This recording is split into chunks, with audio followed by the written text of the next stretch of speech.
আসসালামু আলাইকুম। সকলকে স্বাগতম জানাচ্ছি বিন্যাস সমাবেশের আরেকটি নতুন ক্লাসে। আজকে আমাদের টপিক হচ্ছে মান নির্ণয় সংক্রান্ত কিছু প্রবলেম আমরা সলভ করব। খেয়াল করো। প্রথমে আমরা এই জিনিসগুলো তো জানি যে n সংখ্যক থেকে r সংখ্যক নিয়ে বিন্যাস সংখ্যার সূত্র কি ছিল আমাদের? npr। npr। আর n সংখ্যক থেকে r সংখ্যক নিয়ে সমাবেশের সূত্র কি ছিল? ncr। ওকে, npr একটা, আরেকটা কি ছিল? ncr। এখন এই npr এর সূত্রটা কি ছিল? n factorial divided by n minus r factorial. একইভাবে ncr এর সূত্রটা কি ছিল? n factorial divided by n minus r factorial r factorial. তো এই সূত্রগুলোকে আমি আরেকটু সিম্পলিফাই করতে চাচ্ছি। আমি এগুলো কয়েকটা এক্সাম্পল দেখি, তাহলে আরো ভালো বুঝতে পারবো। ধরো আমি এরকম বললাম 5p2। তো এটা মানে কি? এটা মানে 5 factorial divided by 5 minus 2 factorial না? তাহলে কি দাঁড়াচ্ছে? তাহলে দাঁড়াচ্ছে এই যে 5 ফ্যাক্টোরিয়াল ডিভাইডেড বাই 5 মাইনাস 2 মানে কত? 5 মাইনাস 2 মানে 3 ফ্যাক্টোরিয়াল। আচ্ছা 5 মানে কত? 5 ইন্টু 4 আর ইন্টু কত? 3 ফ্যাক্টোরিয়াল। নিচেও কত? 3 ফ্যাক্টোরিয়াল। 3 ফ্যাক্টোরিয়াল 3 ফ্যাক্টোরিয়াল কেটে যাচ্ছে। তাহলে কি থাকছে এখানে? 5 ইন্টু 4। ওকে, আরেকটা বলি 6p2 6p3, এটার মান কত? 6 factorial divided by 6 minus 3 factorial. আচ্ছা 6 ফ্যাক্টোরিয়াল মানে কত? 6 ইন্টু 5 ইন্টু 4 ইন্টু 3 ফ্যাক্টোরিয়াল, আর নিচে কত? 3 ফ্যাক্টোরিয়াল। 3 ফ্যাক্টোরিয়াল 3 ফ্যাক্টোরিয়াল কেটে গেলে কত? 6 ইন্টু 5 ইন্টু 4। তাহলে ব্যাপারটা কি? যখন আমি 5p2 বলছি, উত্তরটা কিন্তু আমি এভাবে লিখছি। আসলে এখানে এভাবে ভাবতে পারি, এটা তো লিখতেই পারবো এই সূত্র থেকে। আমি ভাবছি 5, আমরা প্রথমে 5 লিখবো, তারপরে সেখান থেকে 1 কমাবো, 5 ইন্টু 5 মাইনাস 1 মানে কত? 4। তারপরে আরেক কমাবো। এভাবে কতক্ষণ কমাবো? নিচে যত আছে ততগুলা পদ যতক্ষণ না লেখা হচ্ছে ততক্ষণ এই কাজটা করতে থাকবো। তাহলে 2 ছিল, 2টা পদ লিখেছি। এটা দেখো 6p3, তাহলে 6 ইন্টু 1 কম 5 ইন্টু 4, এভাবে লিখতে থাকবো কতক্ষণ? 3টা পদ। তো 3টা পদ হয়ে গেছে। তাহলে 6 ইন্টু 5 ইন্টু 4 শেষ। তাহলে আমি যদি আরো কয়েকটা এক্সাম্পল এখন লিখি, তাহলে কি হবে? 7p4। একবার আমি ওইভাবে লিখতে চাচ্ছি, তাহলে প্রথমে লিখবা 7 ইন্টু 7 থেকে 1 কম কত? 6 ইন্টু 5 ইন্টু 4। দেখো নিচে 4 আছে, 1 2 3 4, চারটা পদ লেখা হয়ে গেছে।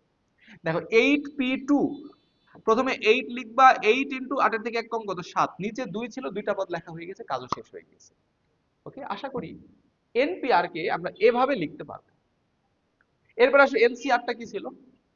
এনসিআর মানে এটা আমি যদি এভাবে ভাবি যে 5c2, এটাকে এভাবে ভাবো 5 factorial divided by 5 minus 2 factorial 2 factorial. Okay, তাহলে কি দাঁড়াবে? 5 ফ্যাক্টোরিয়াল মানে কত? 5 ইন্টু 4 ইন্টু 3 ফ্যাক্টোরিয়াল, আর নিচে কত? 3 ফ্যাক্টোরিয়াল অলরেডি আছে, ইন্টু 2 ফ্যাক্টোরিয়াল। 3 ফ্যাক্টোরিয়াল 3 ফ্যাক্টোরিয়াল কেটে গেলে কত? 5 ইন্টু 4 বাই 2 ফ্যাক্টোরিয়াল। মানে সহজ কথা, এটার মতোই এক এক করে কমাবো, নিচে যত আছে ততগুলো পদ লিখবো, তবে নিচে যত আছে তত ফ্যাক্টোরিয়াল দিয়ে একটা ভাগও করে দিব। তাহলে আমি যদি এখন এরকম বলি যে এই যে 6c3, কি করবা? প্রথমে 6 লিখবা, তার থেকে 1 কমাবা, 5 ইন্টু 4, নিচে যত আছে ততগুলো পদ। তাহলে 1 2 3টা পদ হয়ে গেছে। নিচে 3 আছে, নিচে একটা 3 ফ্যাক্টোরিয়াল দিয়ে ভাগ করে দাও। এরপরে যদি আমি বলি 7c4, তাহলে 7 ইন্টু 5 ইন্টু 4 ইন্টু কত? 3, sorry 7 into 6, 7 into 6 into 5 into 4। নিচে 4 আছে, চারটা পদ লেখা শেষ। এবারে নিচে যত আছে তত ফ্যাক্টোরিয়াল দিয়ে ভাগ, মানে 4 ফ্যাক্টোরিয়াল দিয়ে ভাগ। ওকে, আশা করছি জিনিসটা তোমরা বুঝতে পেরেছো। চলো আমরা একটা ম্যাথ করলে তোমরা আরো ক্লিয়ার হবা। বলছে 5c2 ও 5p2 এর মান নির্ণয় করো। তাহলে বলো 5p2 এর মান যখন নির্ণয় করবা, সূত্র অ্যাপ্লাই না, বরং এভাবে করবা 5 ইন্টু 5 এর থেকে 1 কম 4, কত আছে? 2, তাহলে 2টা পদ, তাহলে 2টা পদ লেখা শেষ। 5 4 20, এটাই অ্যান্সার, শেষ। এরপরে বলছে 5c2, তাহলে 5 ইন্টু 4 কমালা, 2টা পদ লিখলা, এরপরে নিচে যত আছে তত ফ্যাক্টোরিয়াল দিয়ে একটা ভাগ করে দিবা। তাহলে কত হবে? 20 বাই 2 মানে কত? 10। এটাই হবে আমাদের অ্যান্সার। ওকে, আশা করছি বুঝছো। চলো আমরা পরের প্রশ্নে যাই। কি বলছে? NC12 ইকুয়াল টু NC8 হলে 22CN ইকুয়াল টু কত? তুমি এভাবে ভাবো যে NC12 ইকুয়াল টু NC8, এটা দেওয়া আছে। এখন বলো আমরা কি সম্পূরক সমাবেশ শিখি নাই?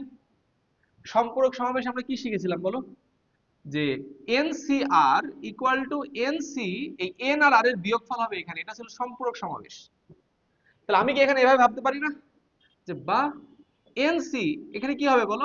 N মাইনাস 12, এটা তোমরা সবাই আশা করি লিখতে পারো। তাহলে কি হবে এনসি 8। তাহলে বলো তো এই যে এনসি এনসি, তাহলে এইটা আর এটা কি সেম না? তাহলে বা n মাইনাস 12 ইকুয়াল টু 8, অতএব n এর মান কত হবে 20।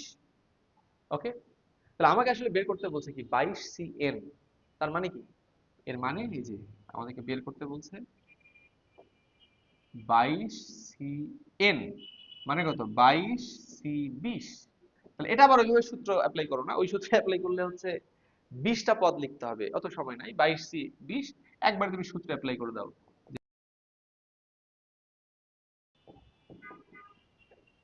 এটাই হবে আমাদের অ্যান্সার। ঠিক আছে, আশা করছি সবাই এটা বুঝতে পেরেছো। চলো আমরা পরের প্রশ্নে যাই। খেয়াল করো কি বলছে, এনপিআর ইকুয়াল টু 240 আর এনসিআর ইকুয়াল টু কত 120। দেখো আমরা কি এগুলো জানি না যে nPr equal to nCr into r factorial. কথা বলো, nPr equal to nCr into r factorial, এই সূত্র আমরা জানি। তাহলে এনপিআর এর মান কত দেওয়া আছে? এনপিআর এর মান দেওয়া আছে 240, এনসিআর এর মান 120 ইন্টু আর ফ্যাক্টোরিয়াল, তাহলে কত হবে, বা আর ফ্যাক্টোরিয়াল ইকুয়াল টু কত 2, অতএব আর এর মান কত 2। তাহলে আমরা আর এর মানটা পেয়ে গিয়েছি, এবার এন এর মানটা বের করতে হবে। খেয়াল করো, আর এর মান যেহেতু 2 পেয়েছি, তাহলে আমি যে কোনো এটাতে বসায় দেই, যে এই যে এনপিআর ইকুয়াল টু যে 240 ছিল, এখানে আমি বসায় দেই np2, এটার মান কত হবে 240। কারণ np2 মানে কি n ইনটু n মাইনাস 1, কমাবো দুইটা পদ লিখবো, n into n minus 1 equal to কত 240। তাহলে কি হবে n square minus n minus 240 equal to 0। Middle factor করে উৎপাদকে বিশ্লেষণ করে n এর মানটা বের করবা, একটা মান আসবে -16, সরি একটা মান আসবে 16, আর একটা মান আসবে -15। এখন বলো নেগেটিভ মান কিন্তু গ্রহণযোগ্য না, কেননা আমি শুরুতেই বলেছি এনপিআর এনসিআর এখানে n এর মানটা কখনোই নেগেটিভ না এবং পূর্ণ সংখ্যা। ওকে, তাহলে -15 হবে না, 16, এটাই অ্যান্সার হবে। তাহলে n এর মান 16 আর r এর মান কত 2, এটাই হবে আমাদের অ্যান্সার। ঠিক আছে, আশা করছি সবাই এটা বুঝতে পেরেছো। তাহলে চলো আমরা পরের প্রশ্নে যাই। কি বলছে, nPr equal two 14 into n minus 2p3। খেয়াল করো, np4 equal to 14 into n minus 2p3। তুমি একটু আগে যে সূত্রটা শিখলাম সেটা ইউজ করো, তাহলে কত হবে n into n minus 1 into n minus 2 into n minus 3, মানে চারটা পদ দেখলাম 1 2 3 4, ইকুয়াল টু 14 থাকলো। এবারে কি হবে, এইটা থেকে লেখা শুরু করব, একটা করে কমাবো n মাইনাস 3 n মাইনাস 4, কয়টা পদ লিখবো দেখো, নিচে 3 আছে, তিনটা 1 2 3। এখন তোমরা একটু খেয়াল করলে বলতে পারবা, এই যে n-2 কাটে, n-3 ফাটে, তাহলে কে থাকে n square minus n equal to 14 n minus 56। ওকে, তাহলে বা n square minus 15n plus 56 equal to 0। তাহলে বা n এর মান কত 7 বা 8। ওকে, দুটোই অ্যান্সার, এটাই অ্যান্সার শেষ।